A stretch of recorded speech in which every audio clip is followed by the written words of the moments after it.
A term that you might hear out there in the world, talking to friends, is something called a constructive trust.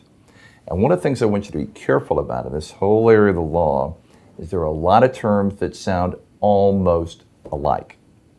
Constructive trust, living trust, there's even something called constitutional trust, for goodness sakes. There are living wills, there are living trusts. What the heck is the difference? Well, we're going to cover that in these series of videos that we're doing. But a constructive trust is really unlike any other trust that's out there. You're not going to set up a constructive trust. A judge is going to set up a constructive trust.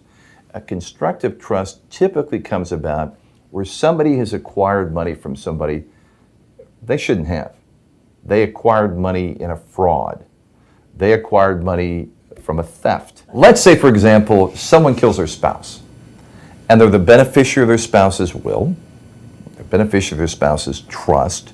They're the beneficiary on the life insurance. That's a pretty good thing. So they're dead. I've got all the money. What's wrong with that? Well, the problem is that the law says, sorry, Charlie, you shouldn't have the money. It's not money you got legally. It's money you got illegally, and the court will impose a constructive trust on that person. The court will say, you don't get the money.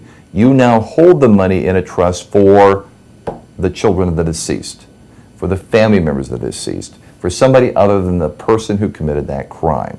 So a constructive trust is the law stepping in saying, hold on, we know you have the money, we know it's in your name, but we're not going to let you keep that money because you got it wrongfully, and you're going to have to pay that money over to somebody who's justly entitled to it.